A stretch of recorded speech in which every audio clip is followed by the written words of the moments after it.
O texto que o Senhor colocou no meu coração vai estar em Mateus, capítulo 5, versículo que vai de 14 ao 16. Vocês podem começar a abrir a Bíblia de vocês.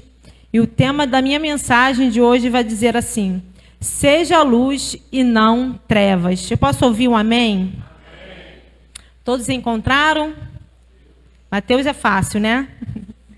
Diz assim a palavra do nosso Senhor: vós sois a luz do mundo. Não se pode esconder uma cidade edificada sobre um monte, nem se acende a candeia e se coloca debaixo de alqueires, mas no velador, e dá a luz a todos que estão na casa.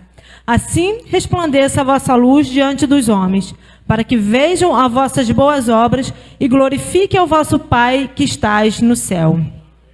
Podemos dizer que ser luz do mundo é muito mais do que só vir para a igreja, ler a Bíblia e orar. Mas é ter uma vida que glorifica a Deus, uma vida que inspire e leve outras pessoas também a servi-lo. Todos nós cristãos verdadeiros recebemos este chamado de Deus. Mas será que eu e você temos cumprido com o chamado que o Senhor nos deixou? Quando a palavra de Deus ela fala sobre nós sermos luz, o que nós precisamos entender que há uma responsabilidade muito grande acerca disso. Uma responsabilidade de revelar a Deus aqui nessa terra, né? Jesus disse que nós seríamos sal da terra e nós seríamos luz do mundo. E isso vai muito além de ter uma conduta que agrada as outras pessoas, né? Às vezes as pessoas acham que uma pessoa que tem luz é uma pessoa que agrada as pessoas o tempo todo, mas na verdade não é isso, né? Ser luz é você iluminar o caminho daquelas pessoas que ainda estão lá nas trevas, ao ponto delas conseguirem enxergar Deus no caminho delas. Lá em João, capítulo 1, versículo 4, vai dizer assim: nele estava a vida, e a vida era a luz dos homens. E a luz resplandece nas trevas, e as trevas não a compreenderam.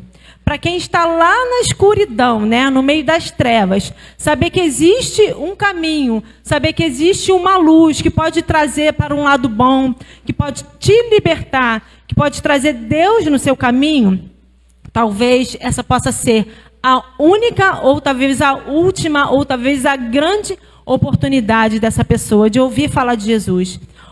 E talvez também pode ser que você também esteja tendo uma grande oportunidade de falar de Jesus para essa pessoa. Talvez seja uma pessoa que esteja enfermo, talvez seja uma pessoa que esteja com diagnóstico de morte, talvez seja uma pessoa que esteja em depressão. E aí, quando você se coloca à disposição, Deus, ele usa a sua vida, ele usa a minha vida, né? E aí a gente abre a nossa boca, a gente começa a ministrar a palavra de Deus, e através disso, tudo pode acontecer. Porque Deus pode todas as coisas, e ele pode todas as coisas através da minha vida, ele pode todas as coisas através da sua vida. Deus, ele te chamou, nos chamou para realizar um chamado. E se eu e você, se nós não cumprirmos com esse chamado, a obra dele não vai parar aqui na minha vida, a obra dele não vai parar na sua vida. A obra dele vai continuar. A palavra de Deus, ela diz que se nós nos calarmos, ele usaria as próprias pedras. Isso que quer dizer que se eu e você, se nós não aceitarmos esse chamado, ele vai levantar outras pessoas. E se outras pessoas também não aceitarem esse chamado, ele vai levantar outras. Mas a palavra dele não vai parar. A obra dele não vai parar na minha vida e nem na sua vida. E o primeiro tópico que eu quero destacar aqui com vocês é o testemunho que nós damos através da nossa vida. Lá em João, capítulo 1, versículo que vai do 6 ao 8, vai nos dizer assim: houve um homem enviado de Deus, cujo nome era João. Este veio para testemunho, para que testificasse da luz, para que todos crescem por ele. Não era ele a luz, mas para que testificasse da luz. A humildade era uma grande virtude que se destacava em João. Ainda que com sua voz forte, cheia de autoridade, ele sabia que não era o personagem principal, mas anunciava em suas ações palavras que não era digno nem de desatar as sandálias daquele que era anunciado, o Cristo Jesus. E aqui eu quero destacar com vocês algumas perguntas, né, que pode fazer vocês entender se realmente vocês têm sido luz na vida das pessoas, se realmente a vida de vocês tem sido um testemunho bom, né, para aquelas pessoas que estão ao nosso redor. Como é a sua conduta quando você está perto de pessoas que não são cristãs? Será que neste ambiente você consegue influenciar ou será que você é influenciado? Será que elas conseguem enxergar Cristo através da vida de vocês? Eu tive uma experiência muito legal acerca disso, sabe? Não foi uma experiência grande, nossa, que experiência. Mas foi algo que eu guardo aqui no meu coração e eu levo assim para a minha vida. Eu tenho uma cliente que ela é lá de São Gonçalo. E todas as festas, todos os eventos, ela sempre faz comigo, ela me indica, sabe?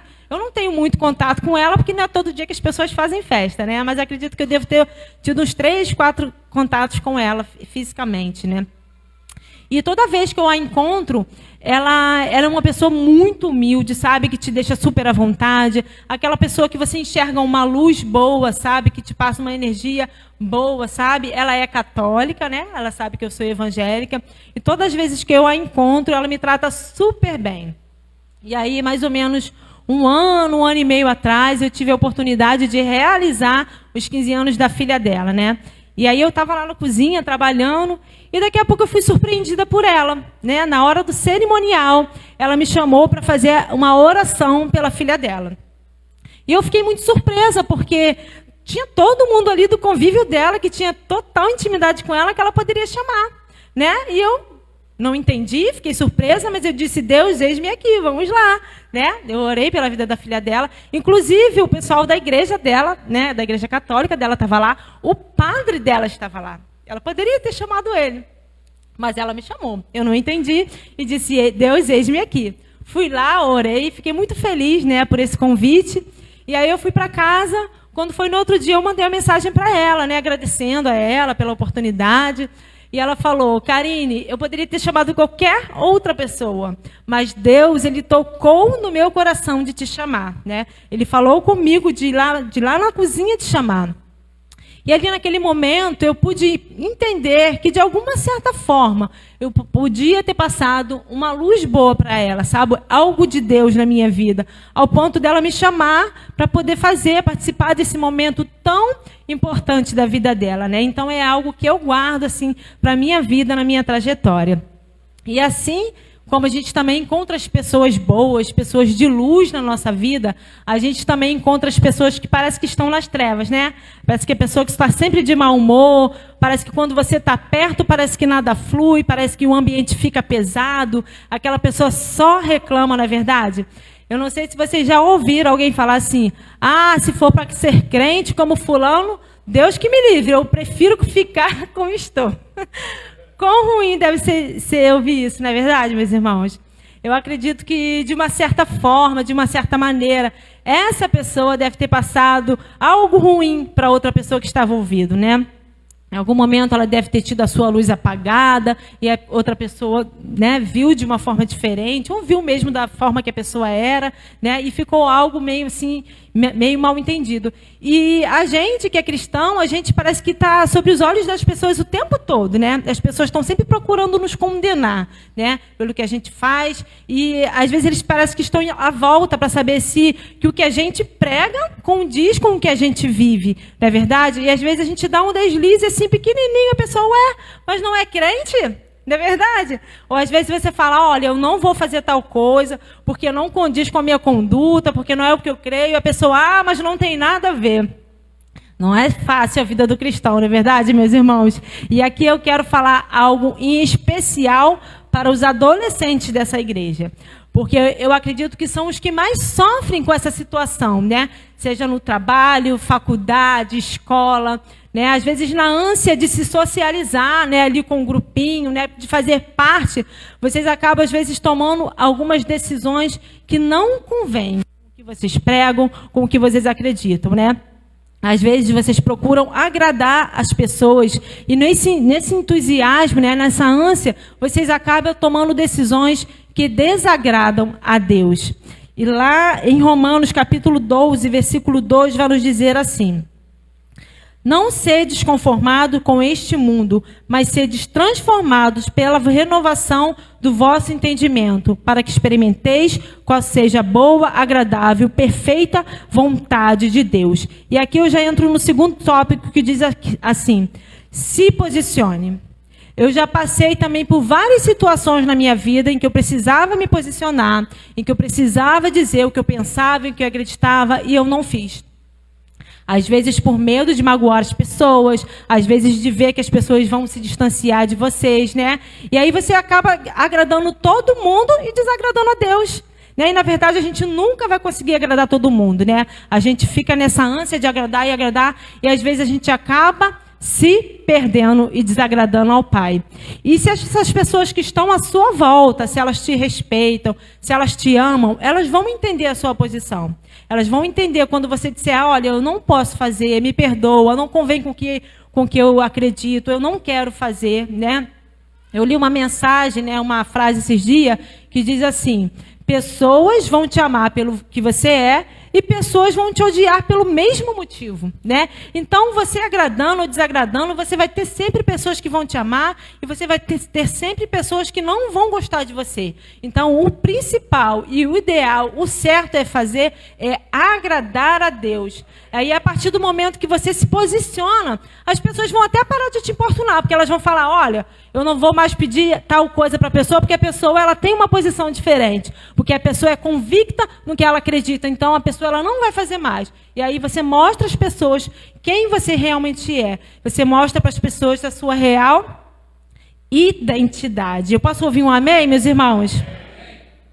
E aqui no terceiro tópico que eu quero destacar com vocês é que nós somos referência para essa geração. Lá em 1 Pedro, capítulo 2, versículo 9, vai dizer assim: vocês, porém, são geração eleita, sacerdócio real, nação santa, povo exclusivo de Deus, para anunciar as grandezas daquele que os chamou das trevas para a sua maravilhosa luz. Vocês têm noção do que essa palavra aqui diz, meus irmãos? Essa palavra de Deus já diz para que nós fomos chamados. Tem muita gente vivendo dentro de uma igreja sem saber qual é o seu real chamado, sem saber por que Deus a escolheu. E aqui ele já nos diz que nós somos geração escolhida. Nós fomos escolhidos por Deus. E aqui ele continua: somos povo exclusivo de Deus. Nós somos de propriedade de Deus. Nós fomos comprados por Deus. Ele nos comprou com preço de sangue, com o propósito de exaltar e de glorificar o seu nome. Ele nos tirou lá das trevas. Porque antes nós estávamos sujos, antes nós estávamos largados, antes nós estávamos perdidos, mas o Senhor, com a sua infinita misericórdia, foi lá e nos resgatou, e nos limpou, e nos trouxe para a sua maravilhosa luz. Mas será que o propósito de Deus para minha e para a sua vida era nos resgatar, para que nós viéssemos para a igreja, sentássemos, ouvíssemos a palavra dele e fôssemos embora? Acredito que não, né? Acredito que ele comprou a nossa vida, não foi por uma moedinha, não, foi por um preço de sangue que ele comprou. Ele quer que nós venhamos compartilhar a palavra dele. Ele quer que nós venhamos abençoar outras vidas, porque seria para o próprio benefício nosso se a gente sentasse, ouvisse e guardasse tudo que Deus nos deixou, tudo que Deus nos revelou. Seria muito injusto e egoísta da nossa parte se nós fizéssemos isso, não é verdade? Então, o que eu e você precisa fazer é aceitar o chamado de Deus. É aceitar o que Deus tem para a nossa vida, porque Ele nos chamou para um propósito bem maior. E essa palavra aqui, essa mensagem, não é só para quem está na igreja de pouco tempo. Não é para quem conhece a Deus de pouco tempo, mas é para quem conhece a Deus de muito tempo também. Porque muitas das vezes a gente está na igreja e a gente acaba se acomodando, né? De ouvir só, de receber só e de não abençoar outras vidas. Eu posso ouvir um amém, meus irmãos?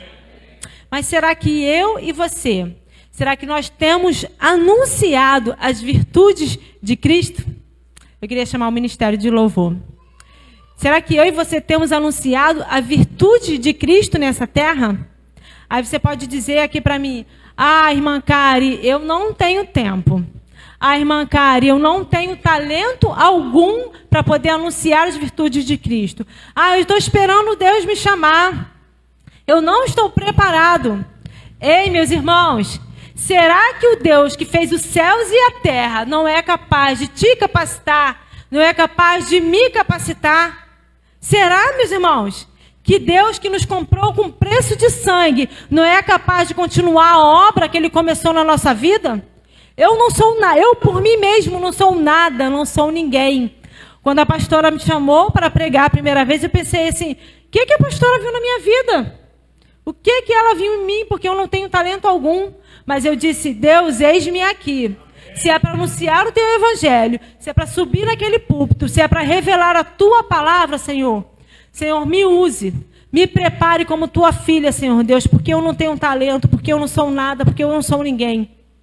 E a partir do momento em que a gente se mostra a Deus com vontade de anunciar o seu chamado, o seu evangelho, Ele faz a mudança necessária em sua vida. Ele faz a mudança que nós precisamos para anunciar o evangelho de Deus aqui nesta terra. Você tem sim chamado, Deus já te chamou.